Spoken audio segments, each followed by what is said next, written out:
Menengok kembali sejumlah bangunan masa penjajahan Belanda di kawasan Kota Lama Kendari, Provinsi Sulawesi Tenggara. Beberapa peninggalan bangunan bersejarah itu meliputi Baparda, maksud kami, yaitu gedung tempat diselenggarakannya pesta pernikahan masyarakat pada masa lalu. Bangunan tersebut berlokasi di Jalan Laki Dende nomor 98, Kelurahan Kandai, Kecamatan Kendari, Kota Kendari.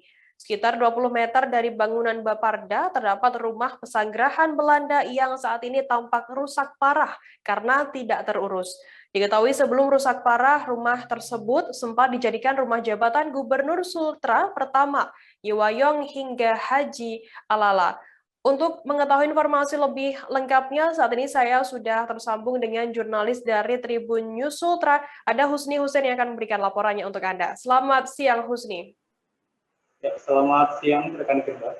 Husni, bisa dijelaskan bagaimana saat ini kondisi sejumlah bangunan peninggalan sejarah tersebut? Ya, baik kerja dapat saya kabarkan bahwa sejumlah bangunan masa penjajahan Belanda di kawasan Kota Lama, Kota Kendari, Provinsi Sulawesi Tenggara. Saat kami mengunjungi tempat tersebut kemarin, memang ditemukannya beberapa bangunan bersejarah pada masa penjajahan Belanda. Dan pada saat kami mengunjungi tempat tersebut, bangunan-bangunan itu tampak rusak karena tak terurus. Kemudian ada juga beberapa bangunan lainnya yang dialihfungsikan sebagai rumah dinas pejabat di Kota Kendari. Seperti itu sudah. Husni, apa saja yang menjadi bangunan peninggalan masa penjajahan Belanda di kawasan itu? Ya, tidak.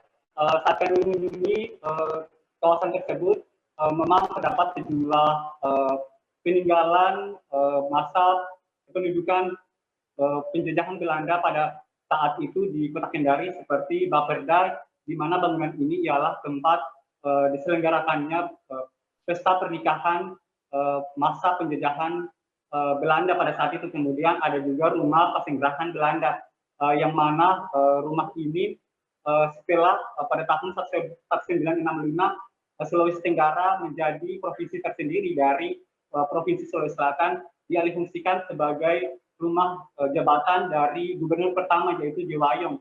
Kemudian ada juga tak jauh dari rumah pasinggerahan Belanda itu ditemukannya rumah jabatan komando tentara Belanda yang saat ini sudah dialihkan sebagai rumah dinas Korem 143 Kaluoleo.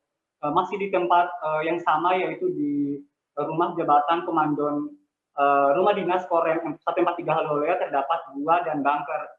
Kemudian tak jauh dari rumah dinas Korem 143 itu terdapat juga rumah konselor Belanda yang saat ini dialihfungsikan sebagai rumah dinas wakil ketua DPRD Kota Kendari. Kemudian tak jauh dari rumah dinas rumah konselor Belanda itu terdapat kantor klasis atau internat yang saat ini juga dialihfungsikan sebagai kantor tiket pelni Kota Kendari. Kemudian tak jauh dari kantor klasis itu terdapat juga Chinese School yang merupakan dulunya bangunan ini ialah sekolah bagi warga Cina yang bersekolah di Kota Kendari pada masa penjajahan Belanda. Seperti itu. Husni, apakah ada upaya pemerintah setempat untuk merawat atau memelihara sejumlah peninggalan sejarah tersebut? Ya, baik, Firda. Memang seusai kami mengunjungi tempat tersebut, kami juga sempat berbincang-bincang dengan Ketua RT dan sekaligus pemegang amanah dari sejumlah bangunan tua di kawasan tersebut.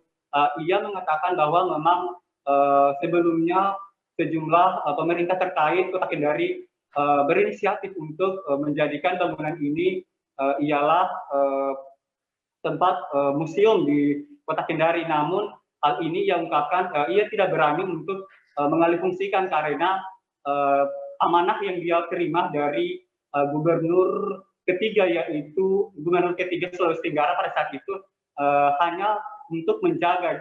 Maka akhirnya ia memutuskan tidak berani untuk mengalihfungsikan bangunan tersebut ke pemerintah Kota Kendari. Demikian yang dapat saya kabarkan.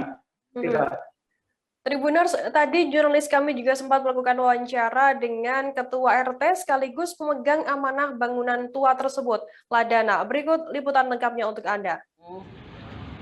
Gubernur pertama adalah Kaimuddin. bukan Ye Wayong. Wayong. Itu dia dari Mendagri langsung 1 tahun. Rumah istana gubernur.